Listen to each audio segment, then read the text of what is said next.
Anggota fraksi PDIP DPRD DKI Jakarta, Gilbert Simanjuntak mengkritik pernyataan Kepala Dinas Perhubungan Dishub DKI Syafrin Liputo yang menyebut pembangunan proyek lintas raya terpadu LRT Jakarta tersendat regulasi.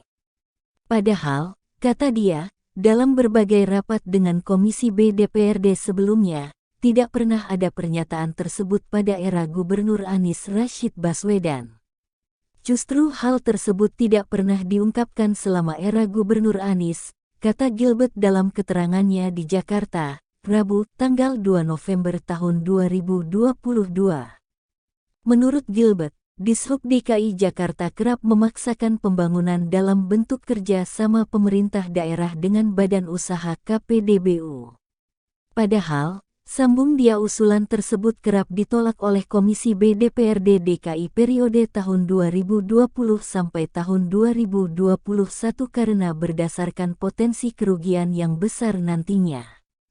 Pernyataan Kadishub tersebut soal tersendat karena regulasi ini menjadi tidak tepat, karena justru sudah ada perpres yang dikeluarkan mengenai hal ini, tetapi tidak satu pun LRT yang dibangun selama 5 tahun di era Anies, kata Gilbert.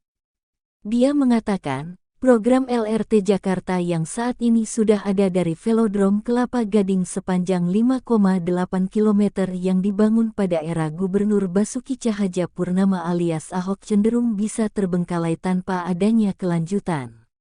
Akibatnya, kata Gilbert, ada subsidi besar per tiket yang memotong Public Service Obligation (PSO) dengan sangat besar.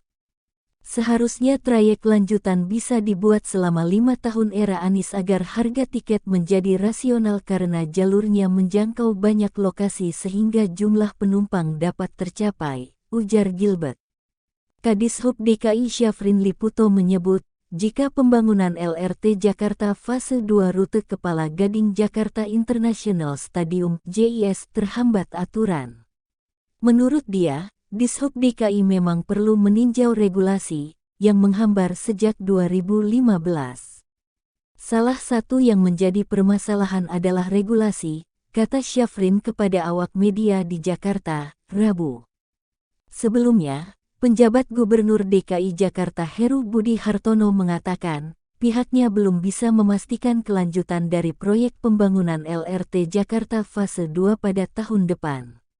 Dia menyebut, perpanjangan proyek LRT akan menjadi pembahasan tersendiri untuk periode gubernur definitif yang dipilih pada 2024. Itu menjadi pembahasan tersendiri, apakah itu bisa kita lanjutkan, tapi kan bisa juga dilanjutkan oleh periode gubernur berikutnya, periode 2024, kata mantan wali kota Jakarta Utara itu. Heru mengatakan, Pemprov DKI Jakarta untuk sementara akan mengutamakan program yang lebih mendesak. Dia menyebut, hal yang paling utama dijaga saat ini adalah situasi ekonomi. Berdasarkan informasi, dalam rencana APBD 2023, Pemprov DKI tidak mengajukan anggaran untuk pembangunan LRT Fase 2.